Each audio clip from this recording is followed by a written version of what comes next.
Ang oracles ang ilan sa mga pinaka-importanteng tao sa sinaunang mundo.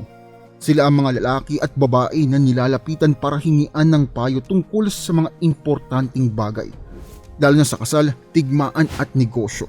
Sa videong ito, kilalanin natin ang ilan sa mga pinakasikat at importanteng oracles ng kasaysayan.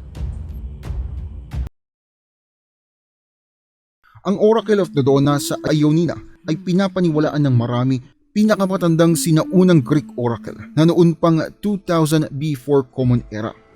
Kahit na pinaniniwalaan ng mga Greeks na ang oracle ay nagsasalita sa boses ng mga Diyos, hindi malinaw kung parang kaninong Diyos, Titan o nilalang ba siya nagsasalita. Ang ilan sa mga pinakaunang records ay tila nagsasabi na may link daw ito kay Gaia, ang primordial earth deity at ang nanay ng mga Titans. Ang Oracle of Dodona ay sinasabing konektado rin daw kay Rhea, ang Titaness wife ni Kronos at ang nanay ni Zeus.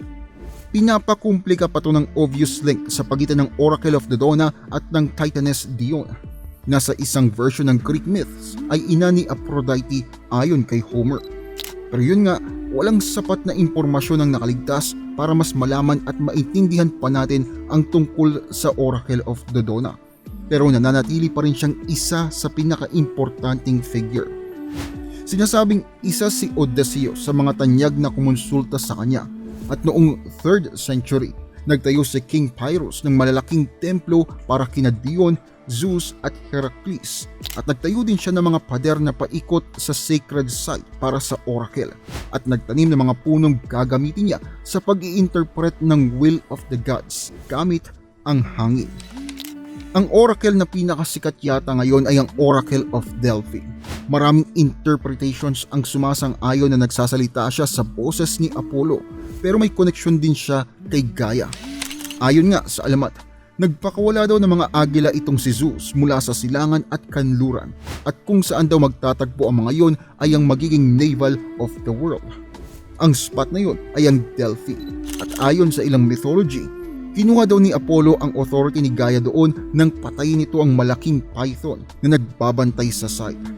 Tila merong koneksyon sa pagpatay ng python na yon at sa official title ng oracle na Pythia, na ang ilan ay nagsasuggest pa na galing daw ito sa salitang Greek na pytho, nang ibig sabihin ay para mabulok, pero ang etymology ay hindi pa rin ganoon kalinaw.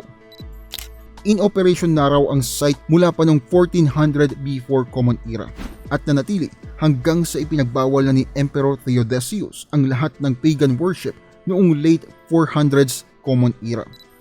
Makikita to sa Mount Parnassus. Ang templo ni Apollo ay naroroon pa rin hanggang ngayon at nasa taas daw to ng kilala bilang Sacred Way kung saan nagtatraverse daw ang mga pilgrims. Ang eksaktong proseso sa pagbibigay ng propesiya ay hindi nalalaman, pero lumalabas na ang Pythia ay laging babae at laging native Delphian na may stoic at sober nature. Nagsasagawa muna ng sakripisyo ang pilgrims bago siya kitain sa isa sa 9 na buwan sa taon na pinapresiya niya. Madalas ay nakaupo siya sa isang tripod, nakatingin sa tubig ng sacred spring ng Castilian, kung saan sinasabing dumaan siya sa isang purification ritual. Madalas ay napapasailalim siya sa isang trance, minsan nga ay nagiging madahas pa sa kasagsagan ng propesiya. Ang mga propesiya niya ay hindi ganoon kalinaw at subject sa interpretation, pero malinaw namang useful given kung gaano katagal nag-exist ang Oracle of Delphi.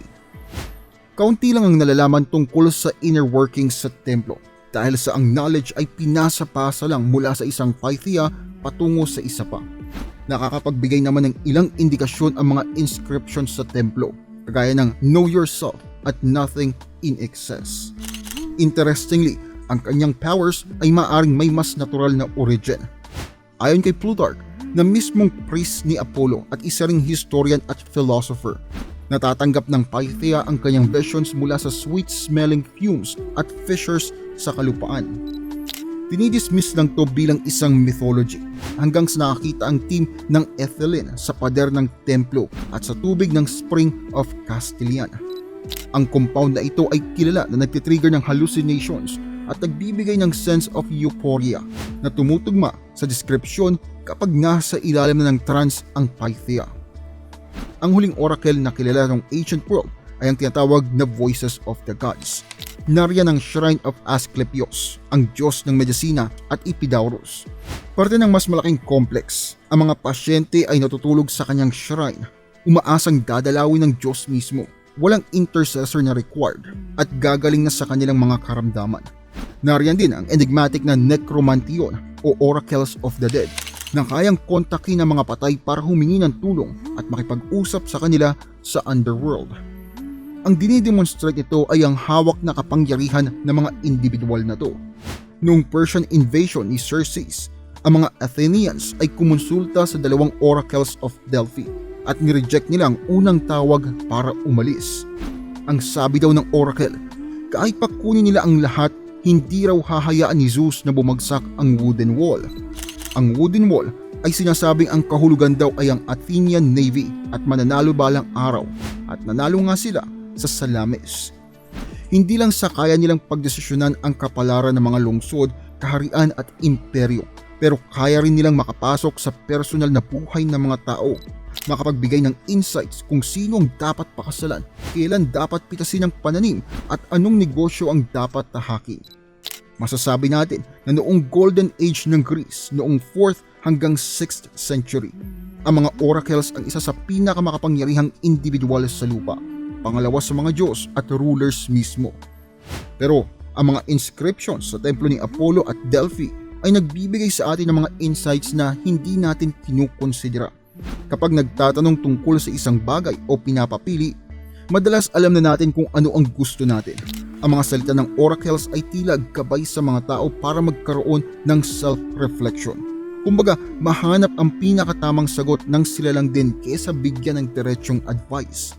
Ang mga vague o malalabong statements mula sa mga Diyos sa pamamagitan ng mga oracles ay nagbibigay sa mga tao ng diving approval na gawin ang dapat nilang gawin. Kung nagustuhan ninyo ang video, huwag kalimutang i-like, subscribe at i-hit ang bell notification. Marami pa tayong videos na lalabas dito sa channel. Hanggang sa muli, kita-kits sa susunod na video.